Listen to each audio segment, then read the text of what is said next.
Assalamualaikum warahmatullahi wabarakatuh. Halo teman-teman Meta for You, kembali lagi di channel YouTube Meta Forsec, channel YouTube khusus edukasi tentang IT security.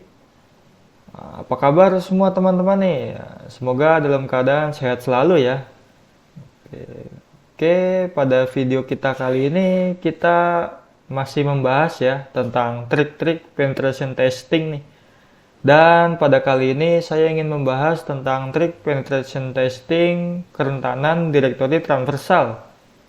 Apa itu kerentanan direktori transversal? Oke, sebelum kita lanjut ke videonya, silakan teman-teman like and subscribe channel YouTube Meta Forsec supaya channel YouTube Meta Forsec ini lebih baik lagi ke depannya, lebih tambah banyak lagi subscribernya nih, agar terus bermanfaat untuk banyak orang ya, untuk IT security di Indonesia nih.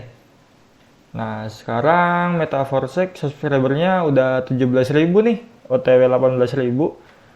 Alhamdulillah, semoga terus bermanfaat lah dan bisa menjadi IT security, channel YouTube IT security terbesar di Indonesia ya. Bermanfaat lah. Nah, saya ingin menginfokan nih bahwa Metaverse ini kan setiap malam seminggu seminggu sekali ya, setiap malam Senin sekarang.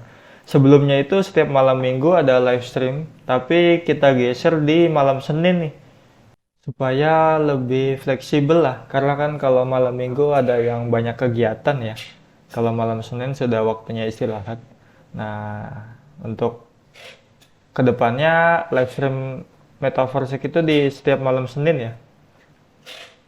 Oke, kita lanjut ke videonya. Jadi, direktori transversal itu apa sih?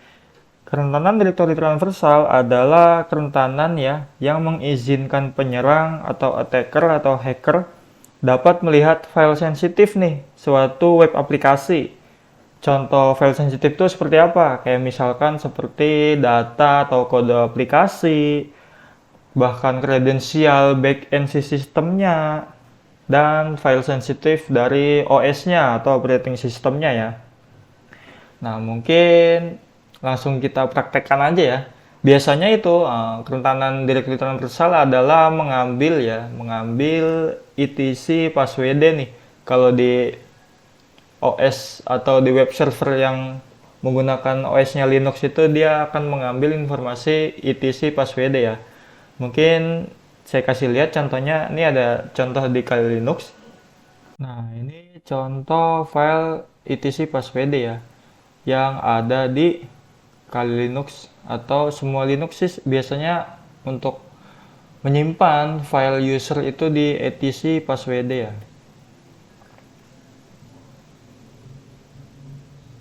Nah, yang seperti ini teman-teman, yang namanya etc passwd itu. Nah, dari etc passwd ini kita bisa mendapatkan informasi user ya, nama-nama pengguna dari OS Linux ini atau dari web server yang menggunakan operating systemnya Linux. Ya walaupun kita nggak dapat passwordnya ya user juga, tapi kita udah cukup lah untuk mendapatkan username dari pengguna atau dari user ini.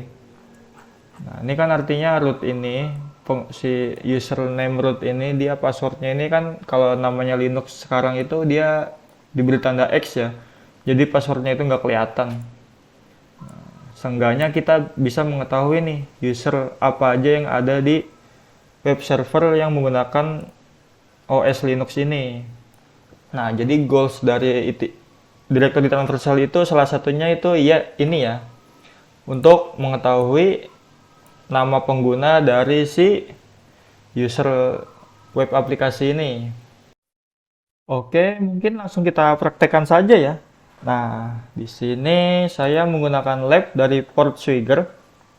Nah, di sini teman-teman bisa gunakan nih untuk belajar kerentanan-kerentanan nih. Nah, payload yang akan kita gunakan nanti ada 3 nih. etc passwd ya.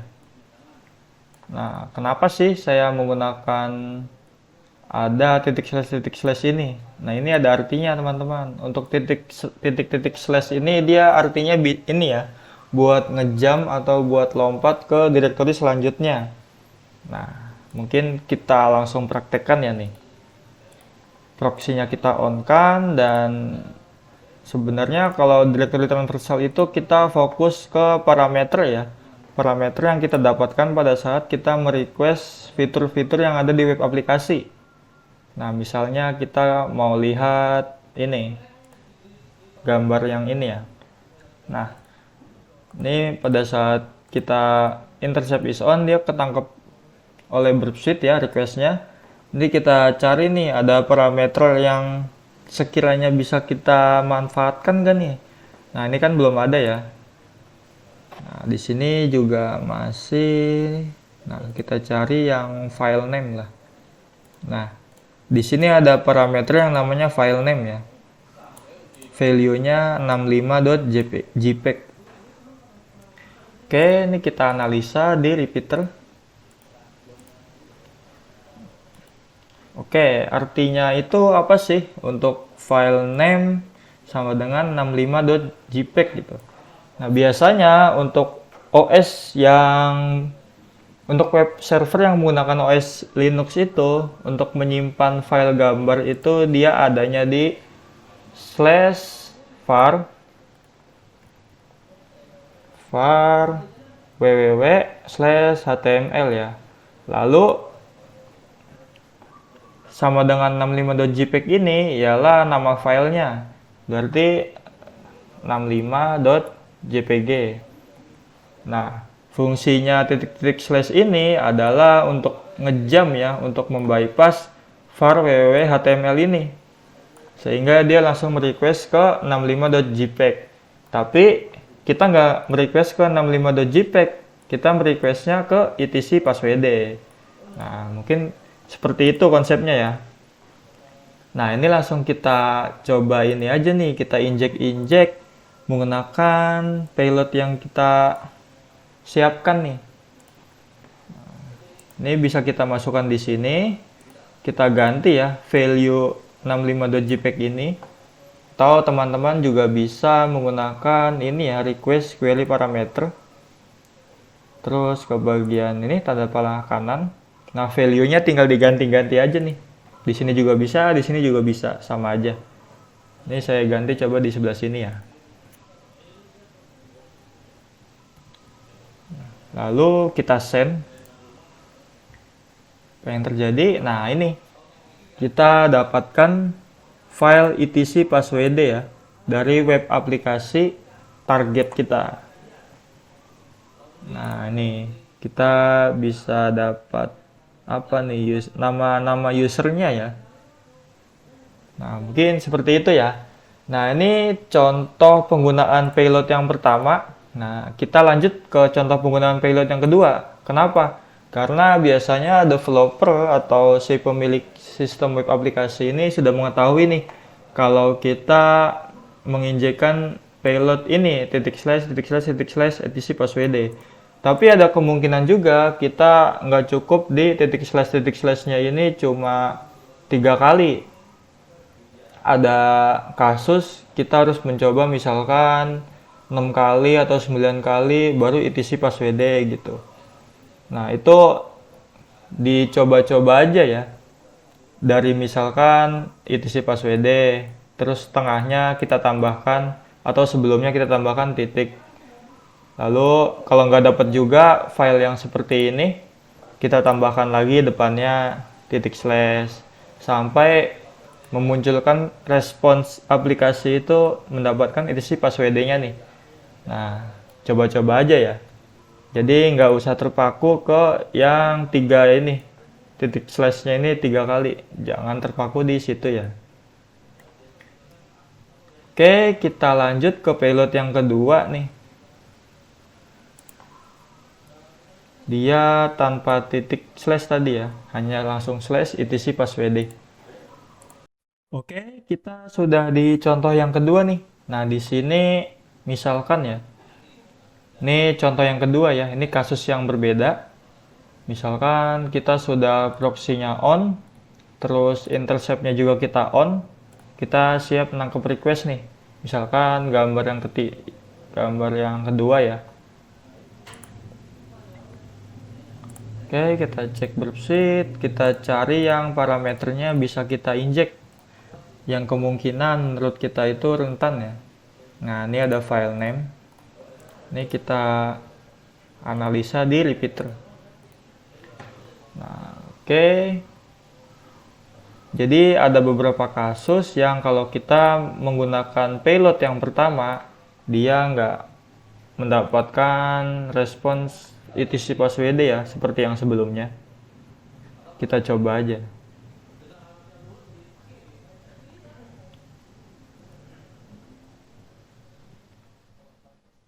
Oke, saya pakai payload yang pertama, etc passwd. Nah, di sini kelihatan ya.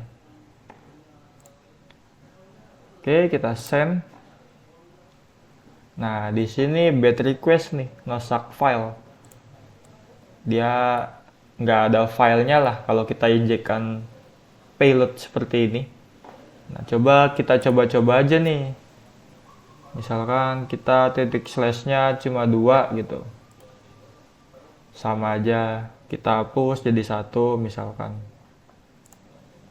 Kita send.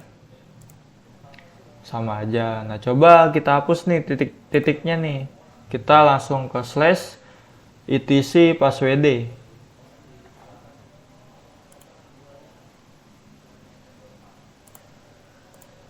Nah, ini ya kelihatan slash etc passwd. Oke. Nah, ada kasus seperti ini nih.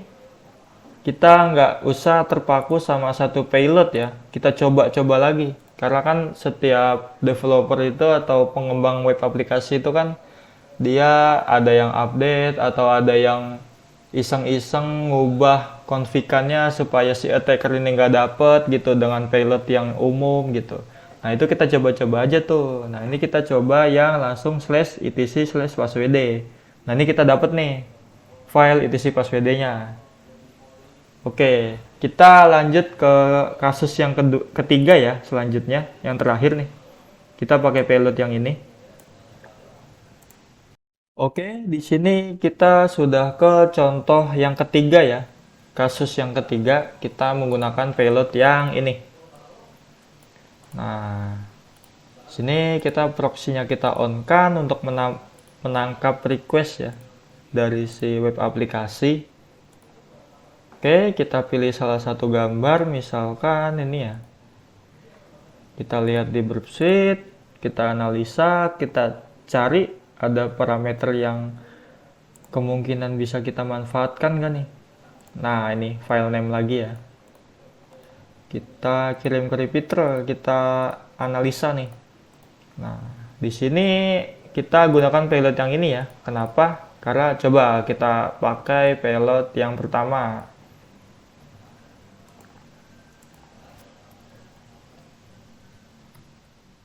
Kita send. Oke, dia nggak memunculkan ya.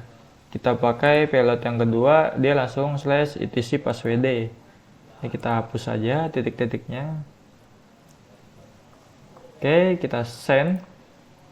Sama aja. Nah, ini akal-akalan ini ya, developer ya, supaya dia mencegah serangan atau payload directory transversal yang umum digunakan oleh attacker nih. Jadi kita juga harus bisa mengakali gitu. Nah, ini dia.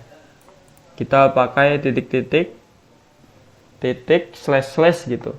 Jadi ininya ada double ya. Titik-titiknya ada double, slashnya juga ada double nih. Kita coba gunakan nih, berhasil apa enggak? Harusnya sih berhasil.